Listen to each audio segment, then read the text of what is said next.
नमस्कार विद्यार्थी मित्रांनो, आजचा विषय आहे भूगोल. इयत्ता 10वीच्या भूगोल विषयाच्या प्रश्नपत्रिकेत प्रश्न क्रमांक 4ब हा नकाशा वाचनासाठी असतो. त्यासाठी 4 गुण ठेवलेले असतात. आपल्या भूगोलाच्या पाठ्यपुस्तकातील प्रत्येक नकाशाचे काळजीपूर्वक वाचन करणे आवश्यक आहे.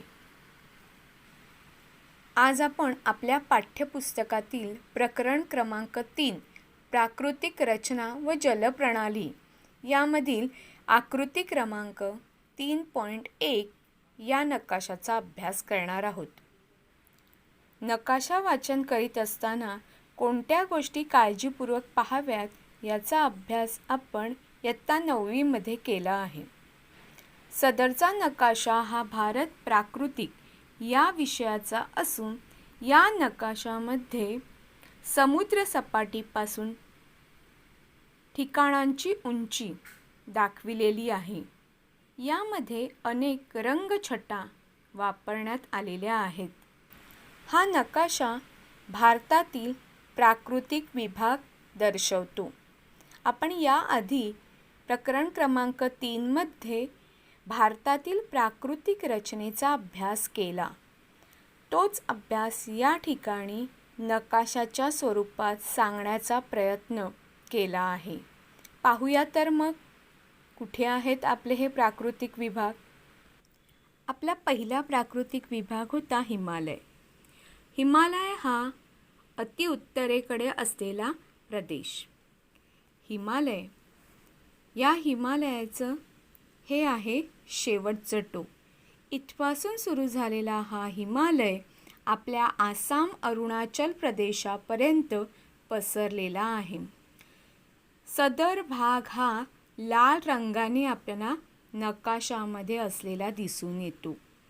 या ठिकाणी सूचीमध्ये आपल्याला लाल रंग असे दर्शवतो की तेथील उंची ही समुद्र सपाटीपासून 6000 ते 8000 या दरम्यान आहे. हिमालयानंतर त्याच्या जवळच त्याच्या पायथ्याशी असलेला दुसरा प्राकृतिक विभाग म्हणजे उत्तरेकडील मैदानी प्रदेश. उत्तरेकडील मैदानी प्रदेश हा 2 रंगांमध्ये दिसून येतो. एक फिकट हिरवा तर एक गडद हिरवा. फिकट रंग हा आपल्याला समुद्र सपाटीपासूनची 200 मीटरपर्यंतची उंची दर्शवतो. तर हिरवा रंग हा समुद्र सपाटीपासून 150 मीटर उंचीवर असलेला प्रदेश म्हणून दर्शविला आहे. त्यानंतर दुसरा प्रदेश आहे तो म्हणजे हा फिकट पिवळ्या रंगाने दाखवलेला प्रदेश. हा आहे आपला द्वीपकल्प, ज्याला उलटा त्रिकोण असंही म्हटलं जाते. द्वीपकल्पाचे 2 भाग आहेत, एक दक्षिणेकडचा भाग आणि एक उत्तरेकडचा भाग. या द्वीपकल्पाच्या दरम्यान आहे सातपुडा पर्वत आणि विंध्य पर्वत. विंध्य पर्वताच्या उत्तरेकडचा भाग हा पठारांनी व्यापलेला आहे. त्यामध्ये आहेत बुंदेलखंड पठार, माळव्याचे पठार, मेवाडचे पठार, या ठिकाणी आहे बाघेलखंड. आणि या विंध्य पर्वताच्या दक्षिणेकडचा भाग हा महाराष्ट्र पठार, तेलंगणा पठार आणि कर्नाटक पठार या 3 पठारांनी व्यापलेला आहे. असा हा एकंदरीत जो फिकट पिवळ्या रंगाने दर्शवलेला जो भाग आहे तो आहे द्वीपकल्प. त्यानंतर चौथा घटक आपण पाहिला होता तो म्हणजे किनारपट्टी. पूर्व किनारपट्टी आणि पश्चिम किनारपट्टी. पूर्व किनारपट्टी ही पूर्व घाटामुळे तयार झाली आहे, तर पश्चिम किनारपट्टी ही पश्चिम घाटामुळे तयार झालेली आहे. समुद्रापासून जवळचा भाग म्हणून याची समुद्र सपाटीपासूनची उंची ही अत्यंत कमी आहे, 150 मीटरपर्यंत. आपण त्यानंतर 5वा प्राकृतिक घटक पाहिला होता तो म्हणजे द्वीपसमूह. आपल्या भारताला 2 द्वीपांचा समूह लाभलेला आहे. एक आहे अरबी समुद्रामध्ये लक्षद्वीप उत्तर बंगालच्या उपसागरामध्ये असलेला अंदमान निकोबार बेटसमूह असे एकूण 5 आपल्या भारताचे प्राकृतिक विभाग आहेत. या प्राकृतिक विभागांबरोबरच आपल्याला या नकाशामध्ये अनेक सरोवरे दिसत आहेत, अनेक नद्याही दिसत आहेत. आपल्याला या ठिकाणी सिंधू नदी आहे, या ठिकाणी गोमती नदी आहे, यमुना नदी आहे. नद्यासुद्धा या प्राकृतिक विभागात आपल्याला दर्शवलेल्या आहेत. नद्यांच्या उगमस्थानापासून त्या ज्या समुद्राला ज्या दिशेला जाऊन मिळतात त्या संपूर्ण दिशेचा अभ्यासही करणं खूप महत्त्वाचं आहे आणि त्यामुळे नकाशा वाचन करीत असताना दिशांचं ज्ञान होणं आवश्यक आहे.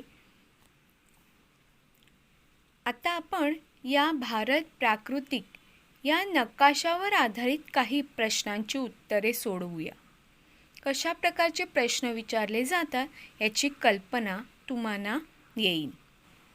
प्रश्न पहिला आहे, अरवली पर्वत कोणत्या दिशेस पसरला आहे? अरवली पर्वत हा राजस्थानामध्ये आहे. राजस्थानामध्ये अरवली पर्वत आणि हा अरवली पर्वताची दिशा आपल्याला लिहायची आहे. नकाशामध्ये उत्तर दिशा दाखवलेली असते.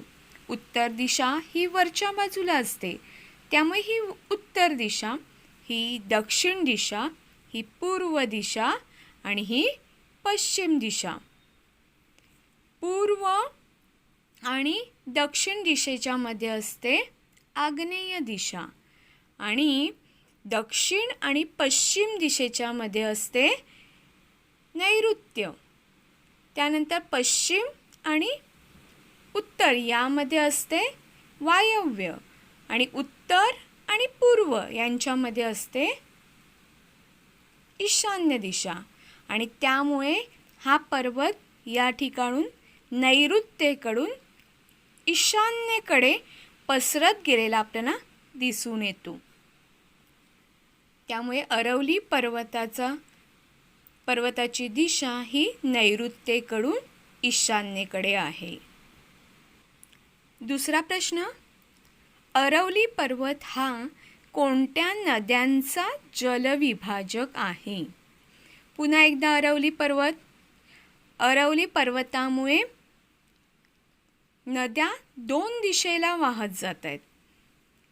मग या ठिकाणी आपण अरवली पर्वत पाहिला तर या ठिकाणी एका बाजूला दिसतंय चंबळ, बेटवा म्हणजे गंगेच्या उपनद्या आणि या ठिकाणी दिसतंय लुनी आणि इकडे दिसतंय मही. मग अरवली पर्वत हा गंगा आणि तिच्या उपनद्या आणि लुनी आणि मही यांचा जलविभाजक आहे. जलविभाजक म्हणजे पाण्याचं विभाजन करणारा. पुढचा प्रश्न, अरवली पर्वताच्या पूर्वेकडील पठारांवरील पर्वतरांगांची नावे लिहा. अरवली पर्वत आणि अरवली पर्वताची पूर्व दिशा म्हणजे त्याच्या समोर या ठिकाणी असलेल्या पर्वतरांगा. मग या पर्वतरांगांमध्ये आपण पाहिलं तर आहे विंध्य पर्वत आणि सातपुडा पर्वत. म्हणून ह्या 2च पर्वतरांगा अरवली पर्वताच्या पूर्वेकडे आपल्याला दिसून येतात. चौथा प्रश्न, दख्खनच्या पठाराचा विस्तार कोणकोणत्या राज्यात दिसून येतो? दख्खनचे पठार बघा, द्वीपकल्पाचा भाग 2 भागांमध्ये विभागला गेला आहे. एक आहे विंध्य पर्वताच्या उत्तरेकडचा आणि विंध्य पर्वताच्या दक्षिणेकडचा. दक्षिणेकडचा भाग म्हणजेच दख्खनचं पठार. या ठिकाणी आपण दख्खनचं पठार पाहिलं तर या ठिकाणी आपल्याला एक दिसतंय महाराष्ट्र पठार, दुसरं आहे कर्नाटकचं पठार आणि तिसरं आहे तेलंगणा पठार. म्हणजे दख्खनचे पठार हे महाराष्ट्र, कर्नाटक व तेलंगणा या राज्यांमध्ये दिसून येते. अशा प्रकारे आज आपण नकाशा वाचनाचा अभ्यास केला. पण विद्यार्थी मित्रमैत्रिणींनो, नकाशा वाचन लिहित असताना उत्तरे पूर्ण वाक्यातच लिहिणे आवश्यक आहे, अन्यथा गुणदान केले जात नाही. त्यामुळे कोणत्याही नकाशाचे वाचन झाल्यानंतर प्रश्नांची उत्तरेही पूर्ण वाक्यातच लिहिणं आवश्यक आहे.